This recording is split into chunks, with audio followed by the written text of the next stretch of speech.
श्रीमन नारायण। श्रीमान नारायण। श्रीमन नारायण। मेरा एक सवाल था कि महाभारत किसने लिखा और सबसे पहले किसने सुनाया और किसको सुनाया, इसकी कुछ विशेषताएं बताएं। महाभारत के विषय में तो हम प्रसंग बोले हैं, लेकिन चलिए ठीक है। महाभारत जी नाम से ही लगता है कि महा माने महान, भारत, ठीक है जी। महाभारत की शुरुआत जो है एक गृह युद्ध से होता है। जी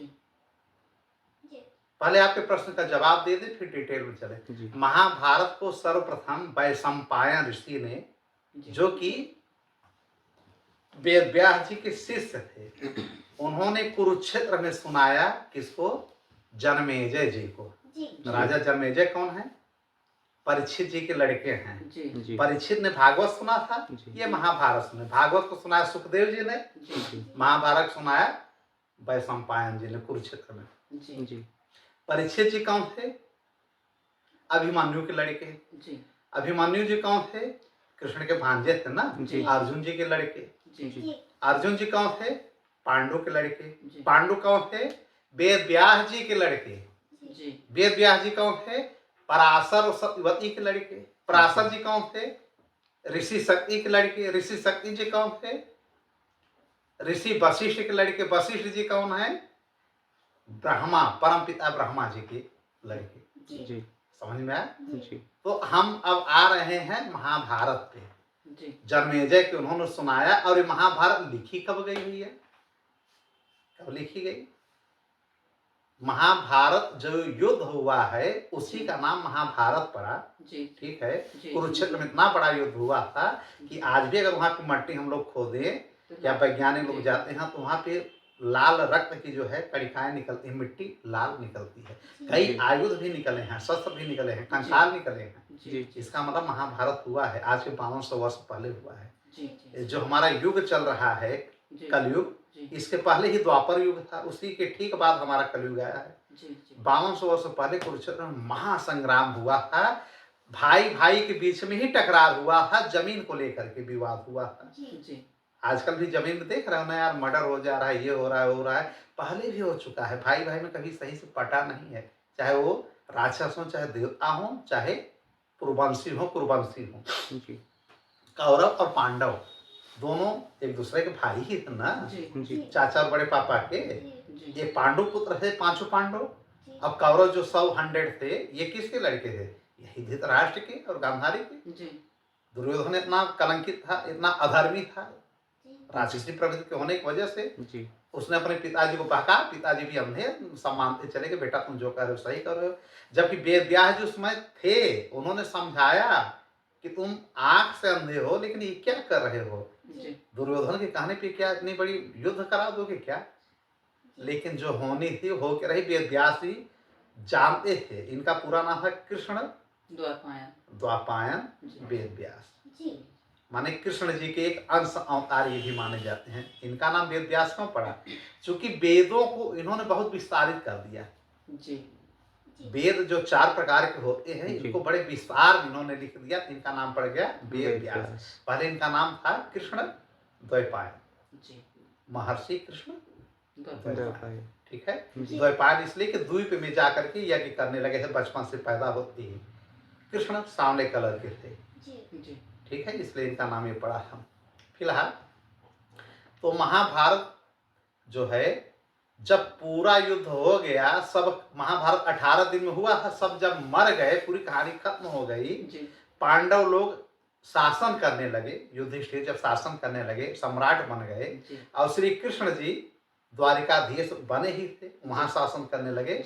तो महाभारत का लेखन इन्होंने किया वेद व्यास जी ने 18 वर्ष बाद। ठीक है। इनके सामने पूरी घटना घट गई थी, इनके मन में पूरी कल्पना चल रही थी।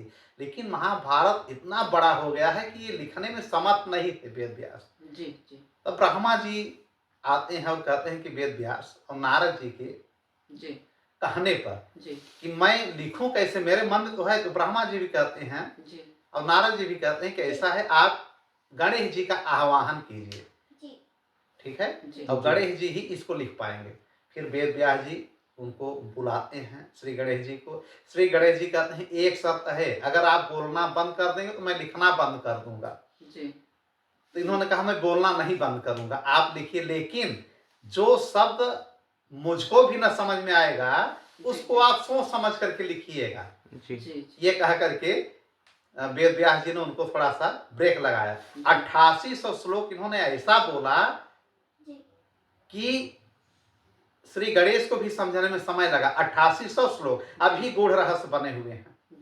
8800 श्लोक 8800 जी।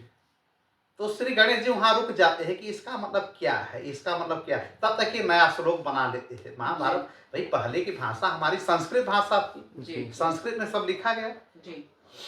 तो 3 वर्ष लग गया महाभारत को लिखने में जी। श्री गणेश जी को, इतने बड़े बुद्धिमान को लिखने में 3 वर्ष लगा, 3 इयर्स, समझ रहे भैया जी। 3 वर्ष लगा इसको महाभारत को लिखने में। महाभारत 1 करोड़ श्लोक में बना था जी। लेकिन हम जैसे पृथ्वी वासियों के लिए जो मर्त लोक वाले हैं, मृत लोक वाले हैं, उनको केवल वेद व्यास जी ने 1 लाख श्लोक दिया जी। क्योंकि वो जानते हैं कि अल्पकालीन हम लोगों की लाइफ है, आयु हम लोगों की क्षीण है, कम है जी। समय भी कम है और हम लोगों का इतना इच्छा भी नहीं रहता कि हम वेद पुराण भागवत या रामायण की तरफ चले। तो जानते हैं कि बहुत कम लोग ऐसे होंगे जो इस परंपरा को कायम करेंगे और इतना बड़ा श्लोक हो जाएगा तो महाभारत पढ़ेगा कौन। फिर भी 1 लाख श्लोक बहुत बड़ा है, महाकाव्य बना, ठीक जी, महाकाव्य। और बाकी 99 लाख क्या हुआ, 33 लाख 33 लाख 33 लाख 33 लाख बांट दिया गया देवताओं में, गंधर्वों में और राक्षसों में। 99 लाख हो गए, 1 लाख हम लोगों को मिल गया। और 1 लाख में कोई 1000 श्लोक भी पढ़ना नहीं चाहता। इसी महाभारत के अंदर भगवत गीता भी है जी। भगवत गीता एक अलग से बना 700 श्लोक का, जो श्री कृष्ण जी ने कुरुक्षेत्र में अर्जुन को सुनाया और समझाया गायन के रूप में। क्या समझाया, जब वो पहली ही दिन गए, पहली ही बार अपने धनुष को रख दिया कि हम नहीं लड़ेंगे, ये तो हमारे वंश के ही, हमारे दादा हैं, परदादा हैं, चाचा हैं, भाई हैं, कैसे हम लड़े कौरवों से, भीष्म पितामह द्रोणाचार्य गुरु के ऊपर, कैसे हम अपना तीर चलाएंगे, कैसे हम लड़ेंगे। तब सबको सम्मोहित करके अपना ब्रह्म रूप दिखाते हैं श्री कृष्ण जी की, मैं ही नारायण हूँ, मैं ही सृष्टि करता हूँ, पल में मैं प्रलय कर दूं, पल में मैं सृजन कर दूं जी। और ये लोग जितने खड़े हैं ना, सब मरे हैं समझो, कोई जिएगा नहीं, तुम तो एक निमित्त मात्र बन रहे हो। ये सब महाभारत में उन्होंने वेद व्यास जी ने पूरा लिखा है। बाद में गीता का एक अलग संकलन किया गया। गीता भी बहुत बड़ी चीज है, उस पर कभी चर्चा हम लोग करेंगे। तो फिलहाल महाभारत 18 दिन में हुआ, लेकिन इसके पहले की पूरी घटना भी इसमें संकलन किया गया कई राजाओं का, ठीक है जी। उसके बाद कहां तक लिखा गया महाभारत में, जन्मेजय के मृत्यु के पहले की घटनाएं सब इसमें लिखी गई हैं। जन्मेजय के जन्म तक का लिखा गया, वेद व्यास जी ने सब लिखवा दिया जी। जैसे राजा परीक्षित के 4 पुत्र थे जी, मालूम ही है आप लोगों को जी। जन्मेजय जी, पहले लड़के जो बड़े वाले थे, फिर भीमसेन, उग्रसेन और श्रुतसेन, ये 4 इनके पुत्र थे जी।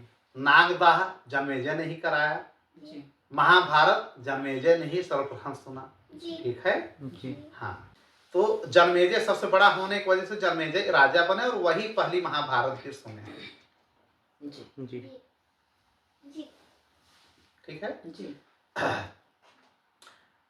1 लाख श्लोक, ठीक है, ये हुआ इसमें।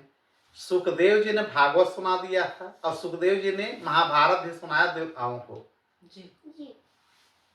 कहा यह जाता है, अब प्रश्न ये बनता है कि वेद व्यास जी उस समय क्या इनका नाम वेद व्यास पढ़ चुका था? हाँ, वेद व्यास नाम इनका पड़ गया था जी जी। तो अब प्रश्न ये बनता है कि वेद व्यास जी ने पहले वेद लिखा कि महाभारत? तो पहले वेद लिखा था जी। 4 वेदों का इन्होंने विस्तार कर दिया था, महाभारत उसके बाद लिखा गया था, ठीक है। इसीलिए महाभारत को पंचम वेद भी कहा जाता है जी। एक नाम महाभारत का पंचम वेद है। अब इसके नाम पे हम आते हैं। पहले जब इन्होंने लिखा उस महाभारत का नाम पड़ा जय जी। वेद व्यास जी ने इसका नाम रखा जय जी। चूंकि धर्म और अधर्म पे जिसका जीत हुआ तो जय कहा जाएगा, इसलिए इसका नाम उन्होंने जय रखा। फिर इन्होंने वेद व्यास जी ने इसका नाम रख दिया जय संहिता, संहिता कर दिया, जय संहिता। फिर इन्होंने सोचा कि ये भारत वंश के लोगों की लड़ाई थी धर्म और अधर्म की, तो इन्होंने इसका नाम रख दिया भारत। 3 नाम पड़ा भारत। लेकिन फिर वेद व्यास जी ने कहा कि इतनी बड़ी लड़ाई हुई, इतना बड़ा युद्ध हुआ जिसमें अरबों लोग मारे गए हैं, तो केवल भारत नहीं, इसका नाम रख दें महाभारत। फिर इसका नाम पड़ गया महाभारत। वाह क्या बात है, किस किस ढंग से इसका नाम विस्तारित किया गया। और फिर इसको एक कहा गया पंचम वेद। महाभारत को वेद व्यास जी ने कहा कि पंचम वेद है हमारा, ये 5वां वेद है। वेद सब नहीं समझ पाएंगे, लेकिन वेद की जितनी सूक्ष्मता है, जितनी गहराई है, सब इसमें आ गया है। किसमें? महाभारत में। कुछ लोग कहते हैं जाने अनजाने में कि भैया महाभारत घर में मत रखो। अरे भैया क्यों न रखें? कहते हैं महाभारत रखने से कलह होगा, लड़ाई होगा, झगड़ा होगा। लड़ाई झगड़ा तुम लोग तो वैसे ही कर रहे हो बिना महाभारत और रामायण के। भाई महाभारत ही रख लो तो युद्ध हो जाएगा। महाभारत रख करके पढ़ने से, समझने से ज्ञान ही मिलेगा। आप इतना सूझबूझ मिलेगा कि भैया हम जमीन के बंटवारे को लेकर, घर द्वार को लेकर के हम इतना न लड़े कि घर द्वार जमीन यहीं रह जाए और हम निकल लें। तो महाभारत बहुत कुछ समझाती है, बुझाती है, सिखाती है। इसलिए ऐसा नहीं है कि इसको घर में न रखा जाए, बिल्कुल हर ग्रंथ को होना चाहिए। अब प्रश्न ये बनता है कि वेद पहले लिखा गया, फिर महाभारत लिखा गया 18 साल बाद, उसके बाद क्या लिखा गया? 17 पुराण। ये भी किसने लिखा? वेद व्यास। पुराण तो 18 लिखे हैं, लेकिन 17 पुराण इन्होंने जब लिख लिया, 4 वेद लिख दिया, एक महाभारत ब्रह्मसूत्र लिख दिया, न जाने कितनी चीजें इन्होंने लिखा, लेकिन इनके मन को तसल्ली फिर नहीं हो रही थी। फिर नारद जी से पूछते हैं कि नारद जी इनके गुरु हैं वेद व्यास जी के। हाँ, उनसे कहते हैं कि गुरु मेरे मन को बहुत बेचैनी है। 17 पुराण भी हमने लिख दिया, हम एक पुराण और लिख दो, 18वां पुराण, उसका नाम रख दो भागवत पुराण, श्रीमद् भागवत पुराण, भागवत महापुराण। और उसमें श्री कृष्ण के बचपन, जन्म से लेकर के उनके समस्त अवतारों का वर्णन करो। तो उसमें उन्होंने 24 अवतारों का वर्णन किया, 24 अवतार जो विष्णु भगवान नारायण ने लिया, और श्री कृष्ण के जन्म से लेकर के सारी गाथाओं का उसमें उल्लेख किया। तब जाकर के इनकी आत्मा को, इनके हृदय के, इनके मन के अंदर एक तसल्ली हुई कि अब जाकर के मैं कंसेप्ट सब क्लियर कर पाया। तो सूक्ष्म रूप से हमने सारे चीजों का इसमें जिक्र कर दिया। जी। और कोई अगर इसमें आपका कोई प्रश्न बन रहा हो तो महाभारत से संबंधित आप लोग पूछ सकते हैं। कोई अगर मन में बात हो। नहीं, बस इतना ही प्रश्न था। हाँ जी। तो ठीक है, तब कहने का मतलब यह है कि ये लगभग महाभारत की जो कथा है, कहा तो पहले गया था कि आप ही सुनाए, लेकिन वेद व्यास जी ने खुद न सुना करके अपने शिष्य से सुनवा दिया था। और लगभग उस समय कलयुग का आगमन हो चुका था। ठीक है। और यही महाभारत बाद में सूत जी सुनाते हैं सौनकादिक ऋषियों को। कहाँ पे? नैमिषारण्य में, जो सीतापुर में है। ठीक है। तो ठीक है, महाभारत के विषय में बस इतना ही। ठीक। श्रीमान